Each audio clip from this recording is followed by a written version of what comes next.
Chers amis, l'imam Hussein, accompagné de ses fidèles Ahl-Bey et de ses compagnons éclairés, quitta Médine le 28 Rajab 60 de l'Hégire et atteignit Karbala le 2 Muharram 61 de l'Hégire. Nous vous avions déjà raconté cet incident dans notre précédente vidéo, Safar Karbala. Aujourd'hui, nous vous racontons les terribles événements survenus du 2 au 10 Muharram, où les Ahl-Bey opprimés furent cruellement victimes et périrent assoiffés de sang. Chers amis, l'imam Hussein, atteignit Karbala le 2 Muharram 61 de l'Hégire, où la caravane de Husseini campa. À cette époque, bin Yazid Riyahi écrivit une lettre à Ubaydullah ibn Ziyad, gouverneur de Koufa, pour l'informer de l'arrivée de l'imam. Dès qu'Ibn Ziyad apprit la nouvelle, il envoya immédiatement une lettre sévère à l'imam Hussein, Elle disait: Ô Hussein, Yazid m'a ordonné de ne pas dormir confortablement ni de manger à ma faim jusqu'à ce que je te tue ou te force à obéir à Yazid. L'imam, lut la lettre, la mit de côté et dit: Ceux qui abandonnent la volonté de Dieu et choisissent de plaire aux oppresseurs ne réussiront jamais. Le messager d'Ibn Ziyad demanda: Ne répondras-tu pas à cette lettre? L'imam répondit: La réponse est un châtiment douloureux qui l'atteindra bientôt. Le 3 Muharram, Ubaydullah ibn Ziyad envoya Omar bin Saad à Karbala avec une armée de 4000 hommes. En réalité, il voulait faire d'Omar bin Saad le gouverneur de Ray. Mais posa une condition: résoudre d'abord la question de l'imam Hussein, Ainsi, avide de gouverner le monde, Omar bin Saad atteignit Karbala. Omar bin Saad quitta Koufa et son armée, et établit son armée à Amin. Il se préparait à se rendre à Ray lorsque, entre-temps, la question du séjour de l'imam Hussein, survint. Alors que l'imam Hussein, marchait vers Koufa, Ibn Ziyad appela Omar bin Saad et lui ordonna de combattre d'abord l'imam Hussein ibn Ali, puis de se diriger vers son lieu de règne. Omar bin Saad n'apprécia pas la guerre avec l'imam Hussein, Il demanda donc à Ubaydullah ibn Ziyad de le dispenser de cette tâche, mais Ibn Ziyad demanda à Omar bin Saad de lui pardonner cette guerre au nom du règne de Ray. Ibn Ziyad força Omar bin Sadeh à annuler l'ordre et l'envoya combattre avec une armée de 4000 hommes. Omar bin Sadeh voulait être soulagé de la difficulté d'affronter Azra Hussein ibn Ali, mais Ibn Ziyad ne l'écouta pas et l'envoya combattre. Arrivé sur place, Omar bin Sadeh demanda à l'imam Hussein, la raison de sa venue à Koufa. Il raconta tout l'incident et ajouta: J'ai été invité par les habitants de Koufa. Si, même maintenant, leur opinion change, je suis prêt à rentrer. Omar bin Sadeh écrivit une lettre à Ibn Ziyad, affirmant que Hussein était prêt à rentrer. Ibn Ziyad répondit: Il suffit de soumettre une seule condition à Hussein, il doit prêter allégeance à Yazid ibn Muawiyah. Une fois qu'il l'aura fait, nous réfléchirons à son sort. L'affaire devait être réglée et Omar bin Saad reçut l'ordre de couper complètement l'approvisionnement en eau de Hussein et de ses amis. Cet incident eut lieu 3 jours avant le martyre de l'imam Hussein, L'approvisionnement en eau de ces messieurs fut alors complètement interrompu. Après cela, Azra Hussein ibn Ali, envoya un message à Omar bin Saad lui demandant de rencontrer nos armées respectives ce soir-là afin de discuter devant tout le monde. Omar bin Saad le rencontra conformément à ce message cette nuit-là. L'imam Hussein, lui dit de choisir l'un des 3 scénarios suivants à mon sujet. Premièrement, je devrais retourner d'où je viens. Deuxièmement, j'irai voir Yazid et régler mon problème avec lui moi-même. Troisièmement, je devrais m'envoyer à n'importe quelle frontière musulmane. Quelle que soit la situation des gens là-bas, je m'y conformerai. Certains rejetèrent les 2 derniers scénarios. On dit que l'imam Hussein, n'a pas présenté ces 2 sourates. Lorsqu'Omar bin Saïdé entendit la conversation de l'imam Hussein ibn Ali, il fut très impressionné et écrivit immédiatement une lettre à Ubaydullah ibn Ziyad. Il y écrivait qu'Allah Ta'ala avait éteint le feu de la guerre et unifié la calma des musulmans. Azra Hussein m'a donné l'autorité de 3 sourates et il est évident que votre objectif est également atteint grâce à elle, ainsi que la réforme et la prospérité de la Oumma. Ibn Ziyad fut également impressionné par cette lettre d'Omar bin Saïdé et déclara qu'elle émanait d'une personne qui désire également le respect de son émir. Il souhaite également le bien-être de sa communauté. Nous l'avons accepté. Mais de l'autre côté, Shemar bin al-Josh l'Anatullah allait se leva et dit à Ibn Ziyad: Veux-tu laisser à Hussein un peu de temps pour qu'il reprenne des forces et revienne te combattre? S'il t'échappe aujourd'hui, tu ne pourras plus le contrôler. Je pense qu'il s'agit d'une conspiration d'Omar bin Sadeh, car j'ai entendu dire qu'il avait l'habitude d'avoir des entretiens secrets avec l'imam Hussein alayhi salam la nuit. Shimar conseilla à Ibn Ziyad de forcer Hussein à venir à toi, puis de le punir ou de le pardonner, si tu le souhaites. Ibn Ziyad apprécia ce conseil de Shimar et écrivit un ordre strict à Omar bin Sadeh en conséquence. Cette lettre fut envoyée par Ibn Ziyad lui-même par l'intermédiaire de Shimar. Dans cette lettre, Omar bin Sadeh reçut l'ordre « Je ne t'ai pas envoyé, car tu ne dois pas éviter la guerre pour donner un répit à Hussein ou pour le recommander. Si Hussein et ses compagnons, sur mon ordre, font la paix et viennent à moi, alors envoyez-les-moi comme Salim ou combattez-les jusqu'à ce que vous les tuiez tous et déchiriez leur corps, car ils le méritent. Ensuite, piétinez leurs cadavres sous les sabots des chevaux. Si vous obéissez à mon ordre, vous serez récompensé comme une personne obéissante, et si vous ne l'obéissez pas, quittez immédiatement le commandement de l'armée et remettez-le à Shimr bin Ji-al-Jashan, et Salam. » Se dirigeant vers Karbala, Qadam ibn Ziyad dit ceci à Shimr. Il lui remit une lettre et lui ordonna de se rendre immédiatement auprès d'Omar ibn Saad. En partant, Shimr se souvint que, dans l'armée de l'imam Ali Makam, l'imam Hussein ibn Ali, A.S., ses proches Azra Abbas, Azra Abdullah, Azra Jafar et Azra Ousmane, tous fils d'Azra Ali, A.S., et frères de l'imam Hussein, A.S., étaient présents. Shimr demanda la protection d'Ibn Ziyad pour ces 4 hommes, afin qu'ils puissent, s'ils le souhaitent, se joindre à lui. La lettre de protection fut envoyée par un messager. Lorsque le messager la présenta, ces 4 hommes dirent immédiatement « Nous sommes protégés, et non le fils du prophète. La confiance d'Allah est meilleure que la vôtre, nous n'en avons pas besoin. Maudit soit-il, vous et votre confiance, lorsque Shimr Omar ibn Saad. » Quand Omar atteignit Saad, il comprit toute l'affaire et dit avec colère que tu avais commis une grande injustice, que l'unité des musulmans était brisée et que la voie était ouverte au carnage. Lorsque ce message parvint à l'imam Hussein ibn Ali, A.S., il affirma clairement que la mort est préférable à une vie humiliante. Le 9 Muharram, Shimr atteignit le champ de bataille de Karbala avec son armée. L'imam Hussein ibn Ali, A.S., était assis devant sa tente lorsqu'il se sentit un peu somnolé et ferma les yeux. À ce moment-là, il entendit une voix et se réveilla aussitôt. Ta sœur Bibi Enab bin Ali, A.S., accourut et demanda la raison. L'imam Hussein ibn Ali, A.S., dit « J'ai vu mon grand-père Azul Kuda Imam Amul Anbiya Azra Mohammad sallallahu alayhi wa sallam en rêve. Il dit « Mon fils, tu vas bientôt venir à nous. » En entendant cela, Bibi Enab se mit à pleurer, mais l'imam Hussein ibn Ali, A.S., la consola. À ce moment précis, l'armée de Shimr arriva en tête. Azra Abbas, A.S., s'avança et négocia avec l'ennemi, mais Shimr déclara la guerre sans accorder le moindre répit. Azra Abbas, A.S., vint avertir l'imam de la situation, puis l'imam Hussein ibn Ali, A.S., dit « Dis-leur de reporter la guerre ce soir afin que je puisse offrir Wazaya Namaz, Doua et Istighfar devant la cour d'Allah. » Shimr Omar ibn Saad et les autres chefs se consultèrent et accordèrent finalement un répit d'une nuit. Ils revinrent et l'armée commença à se préparer pour la guerre. Imam Ali Makam Imam Hussein ibn Ali, A.S., à Shab Akura tu as rassemblé tous les Ahl-Bey et les fidèles compagnons et donné une révélation douloureuse mais pleine d'espoir et de gratitude. Je remercie Allah en toute situation. Ô mon Seigneur, tu nous as donné l'honneur de la prophétie, nous as accordé des yeux, des oreilles et un cœur, nous as enseigné le Coran et nous as donné la compréhension de la religion. Inclus-nous parmi tes serviteurs reconnaissants. Puis tu as regardé tes compagnons et tu as dit, personne n'a de personne plus loyale et plus pieuse que mes compagnons et il n'y a pas de famille plus pure et plus patiente que mes Ahl-Bey. Je sais que demain est notre dernier jour, alors je vous donne la permission de sortir dans l'obscurité de la nuit. L'ennemi ne veut que moi. Pouvez-vous vous échapper? En entendant cela, il y eut un silence, puis une voix résonna. Ouah Allah, nous ne vous abandonnerons pas. Allah ne nous garde pas en vie après vous. Puis tu as regardé Bani Akil et tu as dit, votre frère Muslim ibn Akil est tombé en martyr. Tu peux rentrer, mais les Banu Akil répondirent, à qui affronterons-nous à notre retour?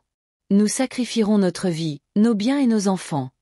À ce moment précis, un vieux et fidèle compagnon, Muslim bin Osja, se leva et dit, tant qu'il y aura de la vie dans mes veines, je continuerai à me battre à vos pieds et je sacrifierai ma vie. Le message de patience et de vérité de l'imam Hussein ibn Ali, As, au matin de Karbala. Lorsque l'imam Hussein ibn Ali, As, vit sa sœur Saïda Enab bint Ali, Salamullah alayha, pleurer, il la consola et dit « Ma sœur, je te prie au nom d'Allah, après moi, de ne pas déchirer tes vêtements, de ne pas te frapper la poitrine et de ne pas pleurer à haute voix. Sois patiente, telle est notre voie. » L'obscurité de la nuit se transformait peu à peu en lumière. C'était la nuit de l'Akoura. L'imam Hussein ibn Ali, As, et ses fidèles compagnons ont passé cette nuit à effectuer namaz, récitant dua et ont passé son temps en istighfar. Il y avait des voix d'Allahu Akbar et subhan Allah partout. Il semblait que des anges étaient descendus sur terre, le matin d'Akoura, vendredi, dès que l'imam Hussein ibn Ali, As, a offert les prières de Fajr. Omar ibn Saad avec son armée est arrivé sur le champ de bataille. L'imam Hussein ibn Ali, As, avait un total de 72 cadavres avec lui. Il a lui-même organisé l'armée. De l'autre côté, un incident choquant s'est produit du côté de l'ennemi. Urbin Yazid Riahi, qui était venu le premier pour arrêter l'imam, était maintenant plein de remords. La véracité de l'imam avait réveillé son cœur tremblait. Il a monté son cheval jusqu'à la tente de l'imam Hussein ibn Ali, As, et a dit, « Ô fils de Razul, j'ai honte, j'ai bloqué ton chemin. Mais maintenant j'ai su que tu es le bon. Mon repentir est que maintenant je puisse et je être martyrisé en combattant à tes côtés. » L'imam l'a serré dans ses bras. Hur a fait de même, a combattu la bataille et a atteint le martyre après cela. L'imam Hussein ibn Ali alayhi salam est monté sur son cheval et s'est tenu devant l'ennemi et a dit d'une voix forte aux gens, « Écoutez-moi. Avant la bataille, laissez-moi vous transmettre mon message. Si vous acceptez mes paroles, alors vous prospérerez. Si vous me rejetez, alors rassemblez tous vos compagnons et faites ce que vous voulez faire. Introduisez-le. Inutile de me retarder. » Ce sont les mêmes paroles que Azranou, As, avait prononcées à son peuple. Lorsque la voix de l'imam Hussein ibn Ali, As, parvint aux oreilles des femmes, des sœurs et des filles présentes dans les tentes, la patience se brisa. Des cris de deuil et des sanglots commencèrent à s'échapper des tentes. Face à cette situation, l'imam ordonna à son fidèle frère Azra Abbas, As, d'aller consoler les femmes, de leur donner de la patience et de leur dire que nous sommes sur le chemin d'Allah et qu'il est avec nous. Ce jour-là, il y avait deux chemins. L'un qui voulait le royaume du monde, l'autre qui recherchait la satisfaction d'Allah. À ce moment-là, l'imam Hussein ibn Ali, As, dit avec une profonde douleur, « Que Allah ait pitié d'Ibn Abbas. » Il avait bien dit de ne pas emmener les femmes avec lui. Cette phrase traduisait la douleur et l'inquiétude qui habitaient le cœur de l'imam. J'étais présent pour les femmes d'Albay. Après avoir consolé les femmes, l'imam Hussein, As, se tourna vers l'armée ennemie et prononça un sermon incomparable et efficace, qui restera la voix de la vérité jusqu'au jour du jugement. Il dit, « Les gens se demandent qui je suis. Ne suis-je pas le petit-fils de votre prophète Azra Mohammad, sallallahu alayhi wa sallam? Ma mère n'est-elle pas Fatima Hera, Samalula Aléa? Mon père Ali ibn Abi Talib, As, n'est-il pas celui que le prophète avait appelé son frère? N'avez-vous pas entendu ce hadith du prophète? Hussein est de moi et je suis de Hussein. Dites-moi, de qui ai-je versé le sang, de qui ai-je pillé les biens? Alors pourquoi êtes-vous un ennemi de ma vie? » Puis il appela certains mécréants par leur nom. « Oijar bin Abjar, Ezed bin Haris, ne m'avez-vous pas envoyé de lettres, ne m'avez-vous pas promis allégeance? » Mais tous revinrent sur leurs paroles et il dit, « Nous n'avons rien écrit. » L'imam Hussein ibn Ali, As, a dit que toutes vos lettres étaient avec moi. Puis vous avez dit que si vous n'appréciez pas ma venue maintenant, alors laissez-moi, j'irai ailleurs, en paix. Kebinash a alors dit, « Pourquoi ne pas venir? Fais confiance à Ibn Ziyad, c'est ton oncle, il ne sera pas dur. » L'imam Hussein, As, répondit avec colère, « Est-ce ton avis, même après le martyre de Muslim bin Aqil? Je jure par Dieu que je ne prêterai pas allégeance à Yazid et ne m'inclinerai pas devant Ibn Ziyad. » Après cela, l'imam descendit de cheval et, au même moment, Zuhair bin Qin, Ra, dit à l'ennemi, « Craignez Dieu, ne levez pas l'épée contre la famille du prophète, Ra. Ibn Ziyad ne vous restera pas fidèle, même s'il trahit Hussein aujourd'hui. » Mais l'ennemi renia Zuhair et dit, « Nous tuerons tout le monde et les enverrons à Ibn Ziyad. » Zuhair s'écria une dernière fois, « Ô oppresseur, Hussein, le fils de Fatima Hera, sur lui la paix, est plus digne de respect qu'un phasique comme Ibn Ziyad. » Et puis Shimr bin Ji al-Josh l'Anatula, As, a tiré la première flèche et Karbala, cette dernière et éternelle guerre de vérité et de mensonge a commencé. Dès la première attaque, le champ de Karbala s'est transformé en une flamme, dont la chaleur brûle les cœurs encore aujourd'hui. Alors que la guerre s'intensifiait et que les gens commençaient à tomber en martyrs les uns après les autres, l'imam Hussein ibn Ali, As, est allé de l'avant à nouveau. Il y avait cette douleur et cette vérité dans sa voix que seul un imam, un martyr et un prophète pouvaient exprimer. « Vous avez appelé, ô peuple de Koufa, pitié pour vous. M'avez-vous appelé pour que je vienne et que vous me tuiez? C'est vous qui m'avez envoyé des lettres disant que nous sacrifierions nos vies et nos biens à vos pieds et maintenant vous avez bloqué mon chemin. Vous avez coupé l'approvisionnement en eau de mes enfants, la même eau que boivent également les Juifs et les mages, mais la famille de Hussein a soif aujourd'hui. » À ce moment précis, Harbin Yazid Riahi, qui s'était repenti le matin, s'avança vers l'ennemi pour l'arrêter, mais il fut accueilli par des flèches. Ils revinrent et se postèrent au rang de l'imam Hussein, As. La bataille battait son plein. Une pluie de flèches, le fracas des épées et des scènes de mort s'abattaient tout autour.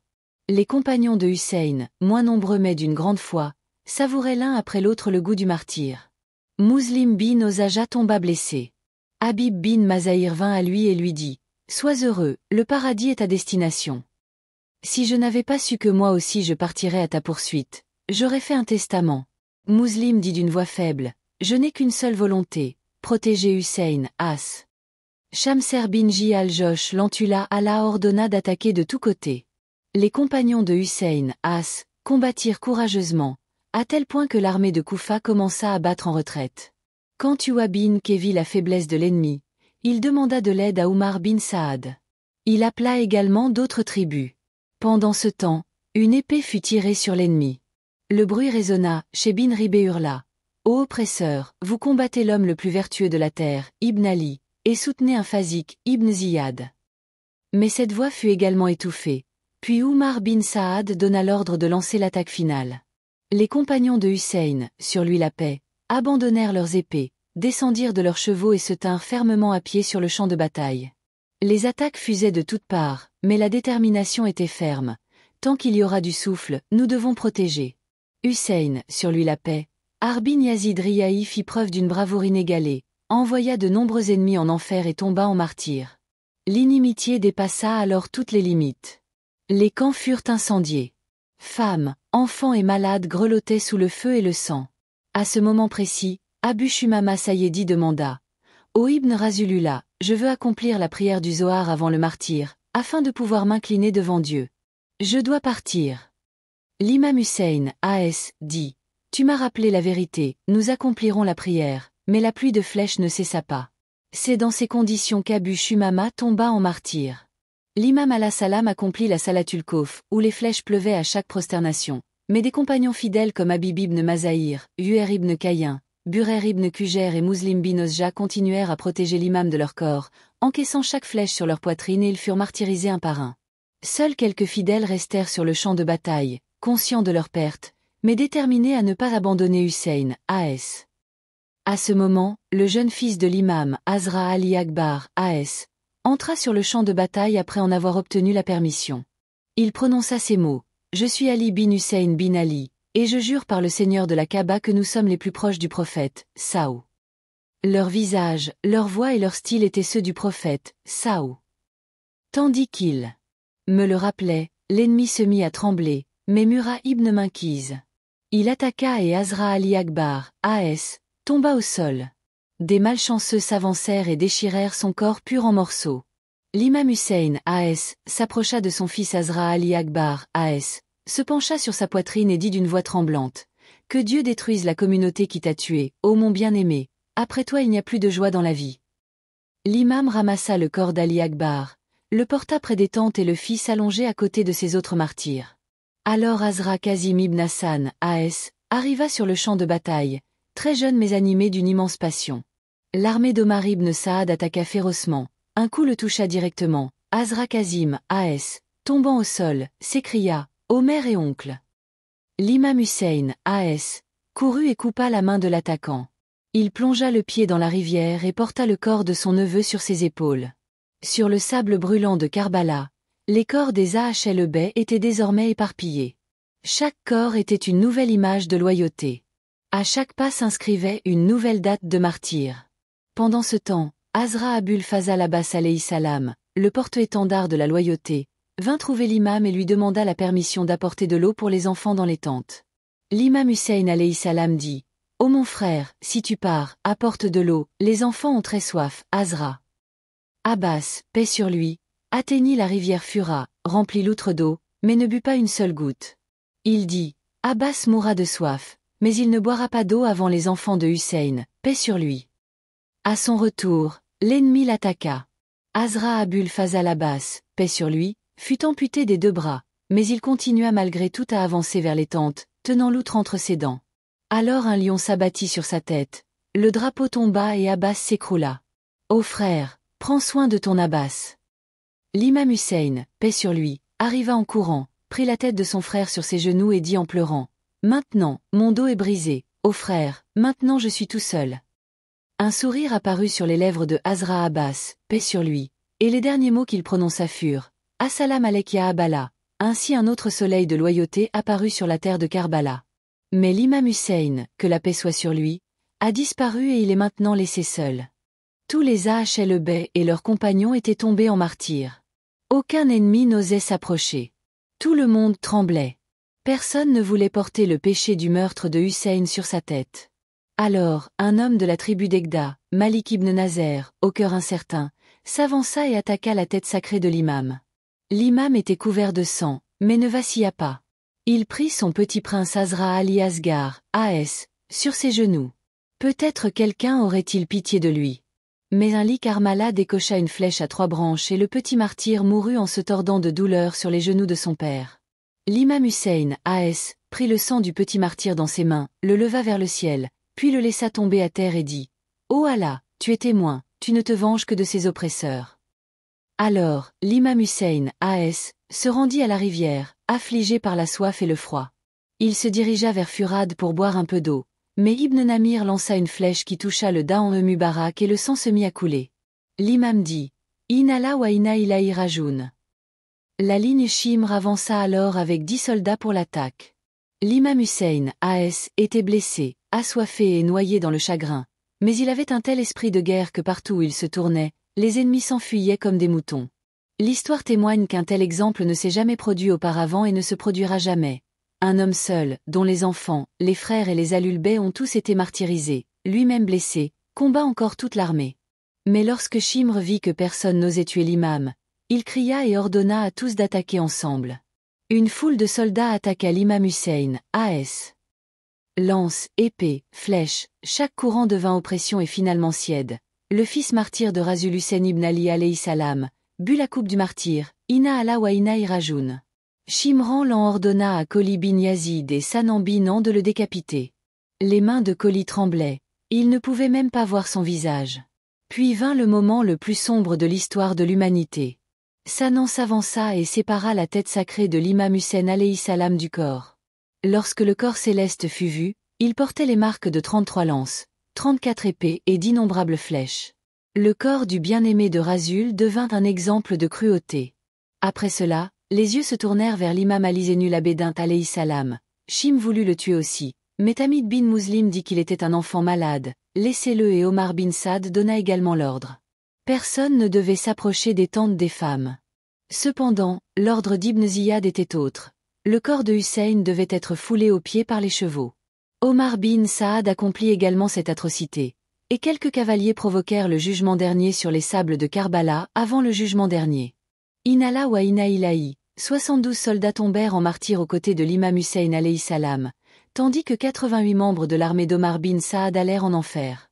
Mais la seule différence était que là, c'était le martyr, ici, c'était la mort. Les corps purs des martyrs furent abandonnés sur les sables brûlants de Karbala, sans bain, sans linceul, à tel point que quelques hommes fidèles de la tribu des Banu Assad vinrent accompagner l'imam Hussein alayhi salam, ses Ahlul-Bayt et ses compagnons.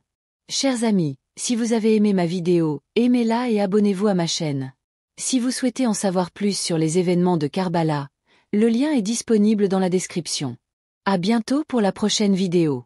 Fi aman Allah.